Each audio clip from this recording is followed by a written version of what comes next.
version we've chosen is the 160, 1.8 litre VVC. It's the mid-range price of the three cars that we've chosen. Now, in terms of MG, of course, the name of MG is synonymous with roadsters, and they go back to the early 50s, so this little car has a lot to live up to. But I'm glad to say it really does.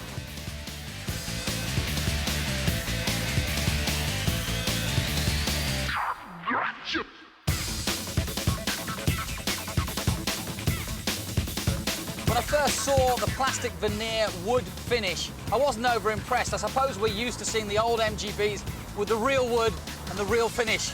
But actually, they've come away with it well, and it does actually add a classy look to it and a more sporty feel to it. The TF is a lot more aggressive than the MGF. Its styling is so much more aggressive, and likewise, the drive is the same too. There's been a definite effort in making this a lot more of a responsive car, and I think, all in all, they've come through and made it so.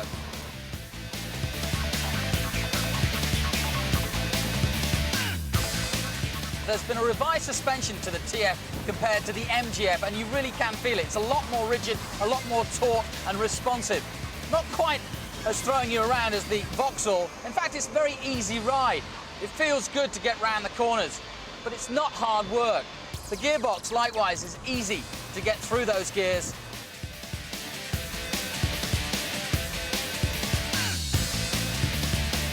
Some have said that the steering perhaps lacks feedback, but I don't find that. It depends what you're doing with it, of course. If you're out on the country roads like this, it's absolutely fine. You're not going to be ragging it around the track all the time. And in terms of long distance, well, that's when it really comes into its own. It's a comfortable car. You can quite happily go down the motorway in this particular car for hour upon end and not really worry about it. Yeah. The 1.8 VVC engine does 0 to 60 in just under 7 seconds, but it actually feels slower than that. It needs a little bit of coaxing, but the engine sound is very sweet indeed.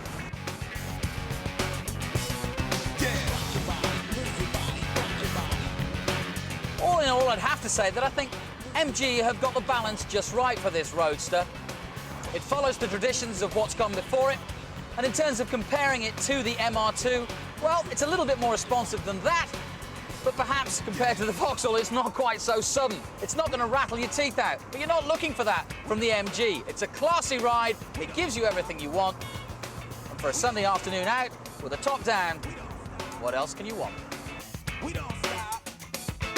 We don't stop. Yeah. Performance-wise, the MG TF is a stormer. Sub 7 second 0 to 60, good fuel consumption and reasonable insurance. Combine that with the under 20 grand price tag and a heritage that any sports car manufacturer would be proud of, and you have a great roadster from the MG family. And as it shares a lot of parts with the successful MGF, reliability is not a question. Well, I like the MGF and I like the TF too. It handles well and drives well, and although the smaller engines of the 1.6 may be a little bit flat, this, the 1.8 VVC, is a cracker.